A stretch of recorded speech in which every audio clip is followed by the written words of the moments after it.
बायदि गामि ओनसोलाव मोनो बङाइगाव बायदियाव गामि ओनसोलाव दा कम्पिउटार अपारेटर बेलेगाव गैया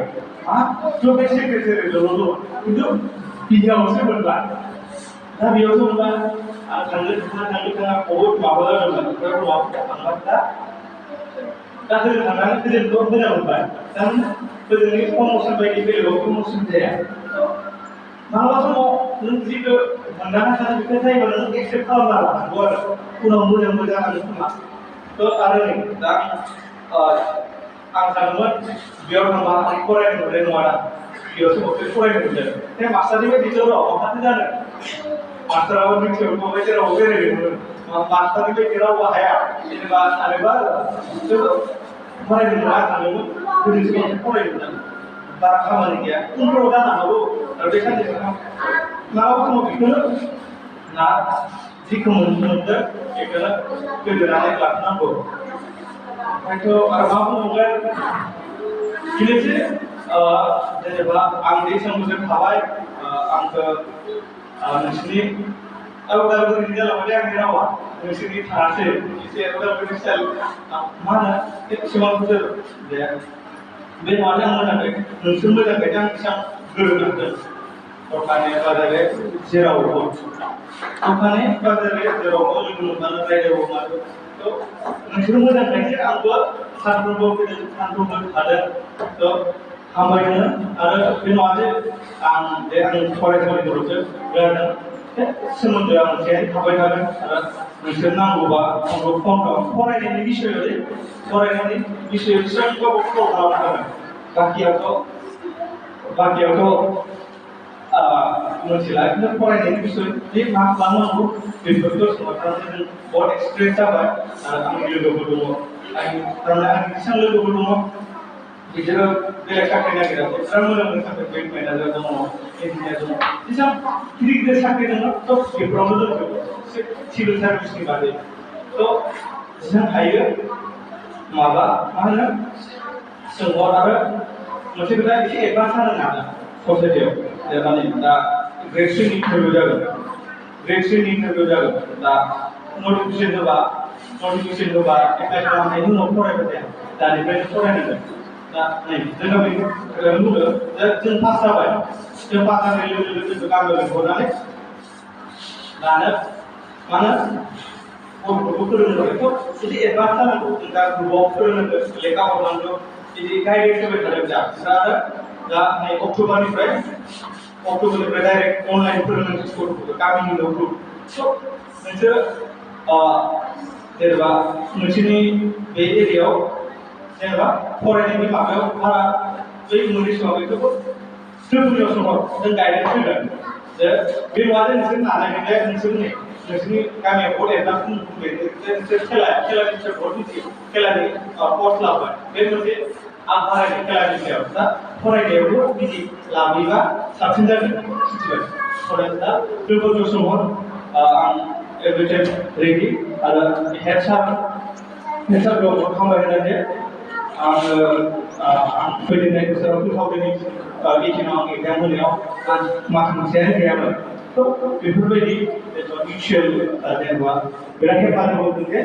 आं मेनेज खालामगोन अब्ला बेलेग मास्टारखौ होआबो जानो हागौमोन मास मोनसे ओरैनो थाहैगोन एग्जामनि थाखाय हामबायनो आरो सारखौ जे आंनि जेनेबा नोंजों मोनसे सोमोन्दो लानायाव गोरोन्थि जादोंबा निमाहा होगोन आरो आं एसे इमसनेल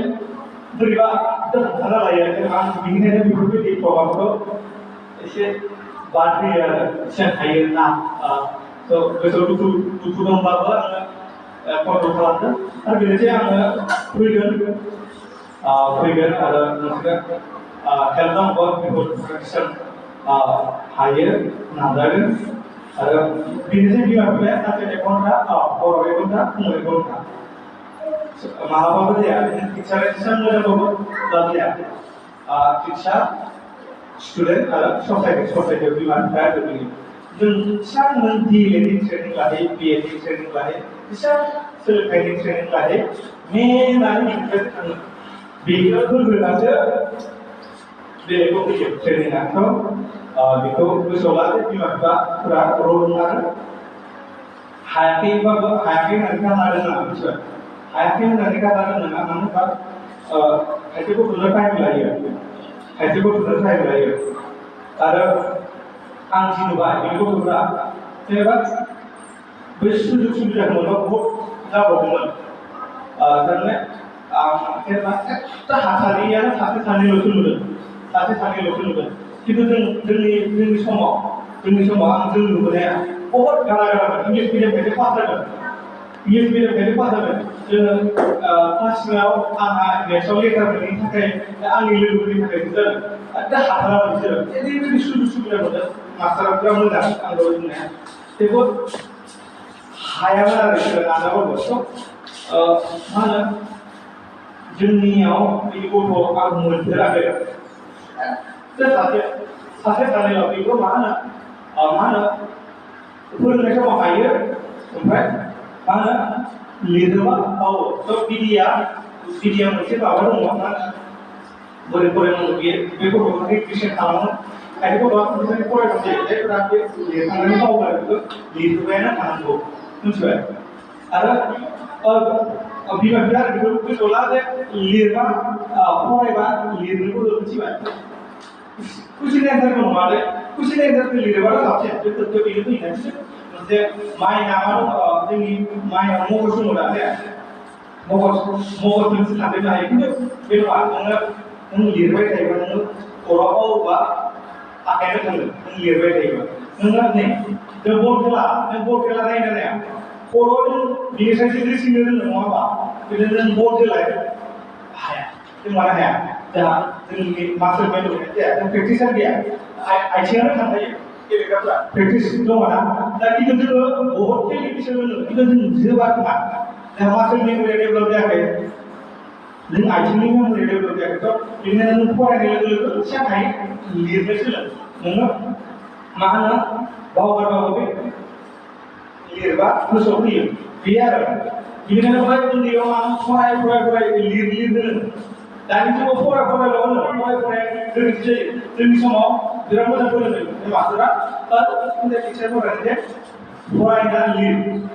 लिर दानि जुगाव मा फरायल' होनो बे फरायल' होनो बिमा बिफाया गोरोन्थि बियो फराय आरो लिर फरायनानै बे मास्टार मेम'रि थायो आरो मास्टार मेम'रि जेरै आं बल खेलानि माबायाव माखासे बुंबाय बेसोरनोसै आरो मा बुंबावगोन स्कुलाव जाबाय प्रब्लेमा हामबायसै आरो बिमा बिफा थाबा मोजां मोनदोंमोन आङो जेनेबा अकस्मातसो बेयाव रावनिबो गोरोन्थि नङा जेनेबा मेना बिमा बिफाजोंसो जोंनि मा होनो लेभेलाव माबाया मा होनो ससाइटि एबा एजुकेसनखौ जेरै सोलोंथाइखौ जेरै नुबोदों जों जेनेबा आं बुजारालाय आं जेरै नुबोदों जोंनि एसे जौगानाय समाजा जेरै नुबोदों जोंनि गोबां बिमा बिफायानो नुहुराखै आरो जोंनि जेनेबा फोरोंनायफोराबो माखासे फोरोंनायफोराबो जायाखै जे जेनेबा मोजां फरायनांगौ मानांगौ बेखौ बयबो मिथियो खिन्थु मा फरायनांगौ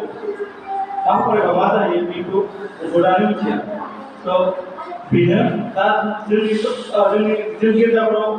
डाइरेक्ट दानिया एजुकेसन बा सोलोंथाइनि बिखय लिरबावनो बे नङा मा जेनेबा इन्जिनियारिंनि थाखाय इन्जिनियारिंखौनो लाबोगोन डक्टरनि थाखाय डक्टरखौ लाबोगोन मास्टार जेनेबा कलेजनि प्रफेसर जानोबा बे कलेजनि प्रफेसर बिनि स्पेसिफिकखौ लाबोनांगौ नङाबा ओरैनो सारना जेनेबा जेरावनो लाबोयो मायो जेनेबा जोङो मा टपिकनि सायाव बुंगोन बेखौसो लाबोनांगौ दा जोंनि गेजेराव अक्ट'बराव दङ दानि जुगाव गथ'फ्रा बिमा बिफाखौ मानिला मबाइल थानायखाय रोंनो सानो आरो जोंनि बिमा बिफाफ्राबो जेनेबा बै समाव फरायनाय गैया नालाय गथ'फोरखौ रोंद्रायबाय थानानै गाइडबो होला गथ'फोरा मानिला जोङो दा एबारनि गेजेराव जेनेबा जौगानाय मुगायाव बिमा बिफाया बोरै गथ'फोरखौ जोथोन लानांगौ बेबायदि स्पेसिफिक माबानांगौ आरो स्पिकारफोर लाबोनांगौ बिसोरो समाजाव लाबोयोबा ओरैनो सानसारनायाव मोजां फरायनांगौ डक्टर जानांगौ बिदिनो जेबो जाला बेखौ गासिबो रोंखायो जोंनि बिमा बिफाया नङा होमबा गासिबो रोंखायो डक्टर जानांगौ इन्जिनियार जानांगौ मास्टार जानांगौ माबोरै जानो हायो बेखौसो गोसोआव नांगौ आरो बेनो रिडिंखौ बिमाफोरा रिडिंखौ गोसोआव होथार आरो फराय आरो लिर आरो बेनोसै आरो दानि एजुकेसन सिस्टेमा दा जि क्लास 10 जि होदों आं एसे मोजां मोनदों दानि नों जेसेबां कम्पिटिटिभ एग्जाम नों बुजिबासो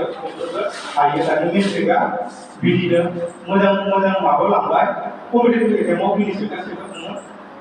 मखस्थ' खालामनाय नङा जों बुजिनायनि सायाव बे आनसारखौनो होखागोन नोङो खिन्थु नों बुजियाबा खालामनो हाया दानि एजुकेसन सिस्टेमा बिराद मोजां आरो लेखाफोरा